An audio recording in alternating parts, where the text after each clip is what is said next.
Age 32 was the best year of my life, which is wild because for most of my life, I never thought I'd live past 30.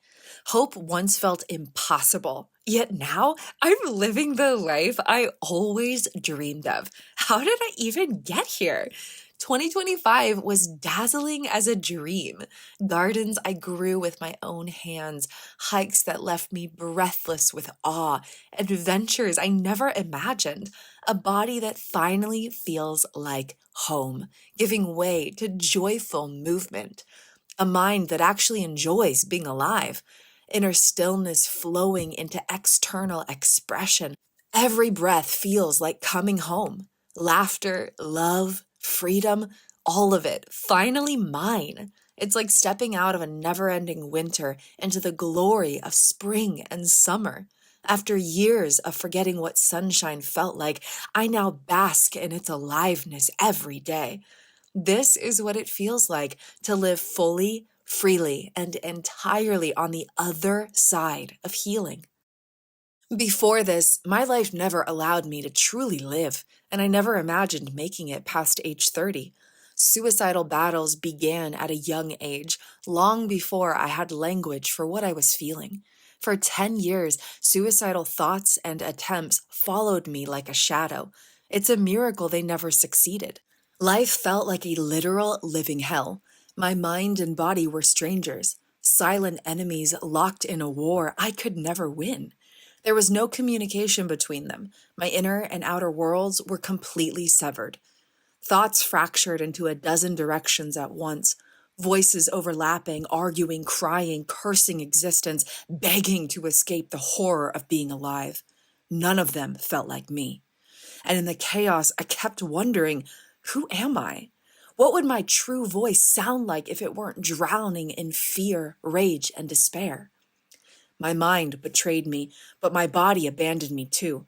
It dissociated from presence, relived trauma as if it were happening again, and lost the ability to process even the simplest pleasures of life. I couldn't hear birds sing. I couldn't taste food. I couldn't feel my feet on the ground. A loved one could speak to me standing right in front of me, and I was gone, trapped inside the shadows of myself. Chronic pain ruled everything. My bones ached, my joints screamed, my muscles throbbed. I was bedridden for days, surviving with ice packs scattered across my body, hoping to numb what could not be endured. My nervous system lived in chaos, collapsing into shutdown, starving my body of oxygen, or stuck in fight, flight, or freeze, even on the best days. Depression swallowed me whole. Anxiety hijacked my body with 2-hour panic attacks. Traumatic stress tortured me without pause. Intrusive thoughts consumed my mind. Psychosis and dissociation distorted reality itself. I could barely leave my home. I could barely be human. My soul fractured into more than a dozen separate parts, each one trapped in its own world, screaming for connection, reconciliation, relief. With no roadmap to wholeness, it felt utterly hopeless. I couldn't even recognize myself in the mirror. Catching my reflection filled me with terror I couldn't name. Who is that? It felt like living inside a real life horror movie, one that never stopped rolling. And all of this came after 10 years of trying everything. I sought help. I did the work. I handed my faith to hundreds of doctors. Every approach, every promise, every system, and nothing worked. Treatments failed, systems betrayed me, and hope evaporated.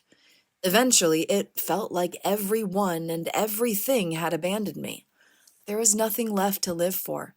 I lived inside an endless echo of trauma: sexual abuse at 4 years old, sexually assaulted in high school, and again a few years later, an apartment fire that erased everything I owned, psychiatric abuse, religious abuse, physically assaulted twice at age 24, homelessness, disability, loss after loss stacked so high it felt impossible to breathe beneath the weight of it all. And then, when relational abuse caused traumatic brain injuries, everything collapsed. My brain stopped forming memories, plunging me into 7 years of amnesia. Time dissolved. Identity blurred. I lost faith in my future and in my right to exist. Against impossible odds, when the world, the doctors, and even my own body whispered that healing would never come, I refused to give in. Though no one knew how to show up for me, I learned to show up for myself daily, through every scream, every tremor, every moment that begged me to quit. Through persistence and devotion, the word incurable shattered. Pain, fear, and limitation crumbled beneath the force of my own determination. I turned impossible into I'm possible. Through my own self healing miracle method, I unraveled 20 years of complex trauma, resolved over 100 crippling health conditions, and reclaimed the life that had been stolen from me. No doctors or outside help, no pills or medication, no revisiting the past or reliving trauma. Just embodied self leadership, rewriting my health and happiness in real time, meeting every moment as a new opportunity to truly transform my life. Every step felt exquisite because I was falling in love with myself and in love with my life while reclaiming my personal power. I became my own healer and hero. I reparented my inner child and became my inner child liberated. I became my own best friend and life partner. With every trauma story obliterated, every battle resolved for good, and every part of me unified in love and wholeness, I felt reborn, finally able to live life fully and freely. My mind, once chaotic and fractured, now rests in perfect stillness. Serene, clear, and confident, my mind supports me in creating the reality I desire, a feat once deemed wholly impossible. My body is no longer a prison, but a palace. I restored presence, pleasure, and power in my body, and now it's a joy to be alive. And I discovered a life changing truth. Healing is always available, no matter how impossible it may feel. The power to heal is never outside of us, it always lies within each and every one of us. And healing is not meant to be endless. It is meant to lead you to the other side, where all the inner work blossoms, every step of the journey pays off, and life finally begins. In the quiet aftermath of survival, a question rose from the ashes of who I had been. Who would my childhood self have become if she had always known unconditional love? How would she laugh, unguarded and free, if her joy had never been buried beneath years of tears? How brightly would she shine if depression had never swallowed her light? How boldly would she meet the world if fear had never held her hostage? How powerfully would she express her true self if never silenced by trauma? How radiant would life feel if darkness had never defined the world? And that's when I realized I wasn't healing to survive anymore. I was healing to find her, the little girl I had been, and the woman I was always meant to become. It wasn't just healing anymore, it was embodiment. To revitalize little Kristen's wild laughter and sacred smile, her sense of joy, play, and creativity, her faith and fearlessness, her beauty, brilliance, and unshakable bravery. Devoted to her liberation, I chose something audacious. In the midst of amnesia, I knew that I wasn't merely trying to remember my life, I was unapologetically rewriting it.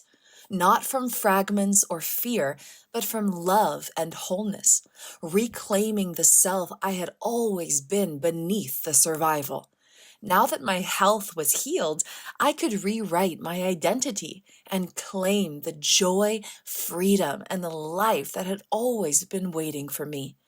I remembered the little girl I once was and became the woman she'd always dreamed of.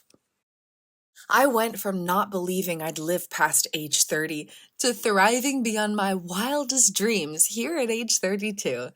Life didn't just return to a baseline of normal monotony, it expanded, redefining what's possible for the rest of my life. I picked up rock climbing, an activity I mentally and physically could not do before. Hands chalked, heart steady, it's where I feel most alive. The little girl who once loved to climb trees, now grown, ascending vertical planes of creative challenge. I weight trained, feeling more power in my body than I'd ever known, my mind fully connected with the moment. Such a contrast from feeling unsafe in my body, mind wandering elsewhere, weak and bedridden. I rode mountain trails, rollerbladed with wind on my face, swam, hiked, ice skated, moving freely in a body that once felt like hell to inhabit. Presence replaced pain. Movement became joy. And things that once hijacked my nervous system lost their grip. Old triggers could no longer touch me. Grounded peace and regulated well being became my body's natural state, not something I had to manage or fight for. And when something challenging does arise, I don't spiral, dissociate, or brace for impact like I once did. I meet it from sovereign power, embodied wholeness, with tools so integrated they feel instinctive. I learned how to choose my state of being. My thoughts, feelings, and actions are fully my choice, not dictated by reality outside of me. Freedom, it turns out, is not the absence of challenge, it is the presence of choice. And from this inner liberation, my outer experiences evolved in wondrous ways. I learned how to date from wholeness. After 8 years of choosing myself in solitude, relationships are now shaped by self-worth, not survival. I welcomed my first dog into my life, a love I once believed I wasn't capable of holding. I rebuilt a grounded, loving relationship with my family, something that once felt unreachable. I planted a garden and watched it grow, tending to life with steady hands in a body that finally had the capacity to nurture instead of endure. And then something sacred stabilized: memory. I had begun forming new memories again a few years prior, but this was the year my life finally stayed with me. I could remember my past and live fully in the present. Days no longer slipped through my fingers. I started saying yes to new experiences, something my health never allowed me to embrace. Museum afternoons, aquariums glowing blue, beaches, mountains, winding roads, car shows, biking events, karaoke nights, mini golf laughter, concerts vibrating through my chest, quiet walks through lush gardens, fully here. Time became mine again. Fear dissipated. Replaced by love, I made decisions from wholeness. Experience was a cherry on top without defining my identity. I built a life of meaning and momentum. I spoke on over a dozen podcasts. I was accepted for publication. I pitched television shows. I wrote 30 newsletters for my community. I worked with extraordinary clients across the world, from the United States to Australia.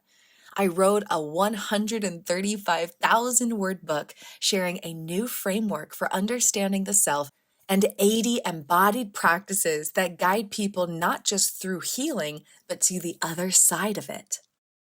32 wasn't just a good year, it was proof. Proof that the body can recover, that the nervous system can rewire itself into safety, that identity can be chosen, not just inherited from the pain of the past. I didn't just survive the years I feared, I outlived them. And I built a life that responds to me because I finally learned how to respond to myself. If you take anything away from this cinematic journey, let it be this: healing is always possible. Healing is worth it. And healing is not meant to last forever. If you're in the thick of it right now, tired, discouraged, wondering if it will ever end, I see you. Your mind and body didn't fail you, they protected you. And with devotion, they can learn to open, to soften, to thrive. If this resonates, if something in you feels seen, I want to hear from you. Message me and share where you are on your journey. You are seen, you are loved, you are allowed to be exactly who and where you are, and you are not walking this path alone. I'm sending you all of my love. Yours truly, Kristen Windsor.